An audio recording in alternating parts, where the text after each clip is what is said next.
I was a creative consultant for Lucasfilm during Acolyte production time, so I wasn't credited consultant or something like that, but it was something that was always kind of in the mix in terms of things that were being talked about. Leslie Headland did a great job on that show, but she came into it with a lot of the stuff kind of set up. Like she didn't really need consultants, basically. She was good to go. Awesome show. So as far as the High Republic and where it's gone and how I feel about it now, it's been extremely personal for me because Star Wars: The High Republic, which I know some of you already know, but very quickly, is a new era of Star Wars that was set up. It's in the time period of about 250 years before the Phantom Menace. So it's a time when the Republic was in a golden age, no Sith were around, the Jedi were ascendant, everything was beautiful, the Jedi wore white and gold robes, it's very, very cool. And so we are telling a story that is set in that time when the Jedi face this incredible challenge that almost breaks them in half, and they have to really do a lot of work to get over.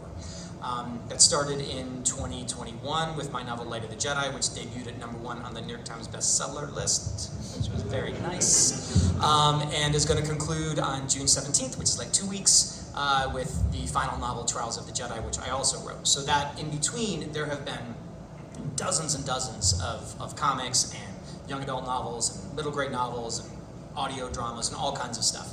And it's told this huge interconnected story that builds to this big conclusion. I think, do you like Star Wars? I like it. Yeah, me too. I think, do other people in this room like Star Wars, right?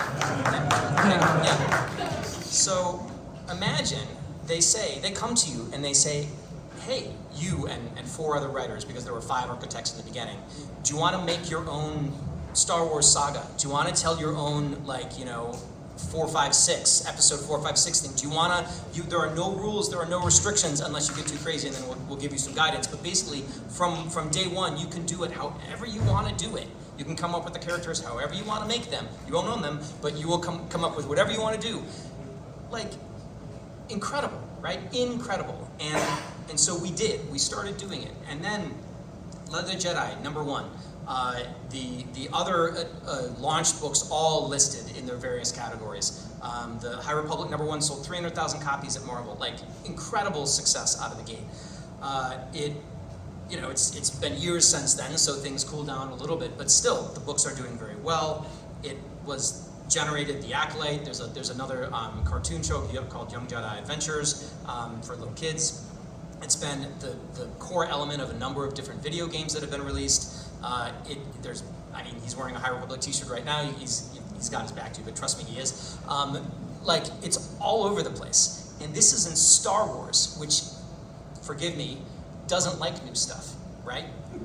It's very difficult to break new things into Star Wars because people, they like what they like. And this initiative has managed to break through that in a way that is incredible. I don't know if you've been to a Star Wars celebration, where if you go to a High Republic event, there are, when we did the High Republic panels in 2022 and 2023, we filled standing room only, people, 5,000 person rooms who just wanted to hear about books. It's impossible to do what we did. So I can't believe we did it. I can't believe it's coming to an end. I feel kind of bummed about it, honestly. But we carved another face on the Mount Rushmore of Star Wars, and it's pretty beautiful, and I'm pretty happy about it.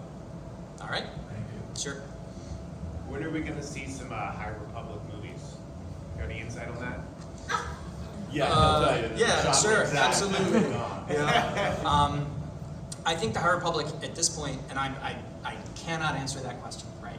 But what I can say is that the High Republic is a firmly established part of the timeline now. Everybody knows it. Did you watch Andor? Yeah.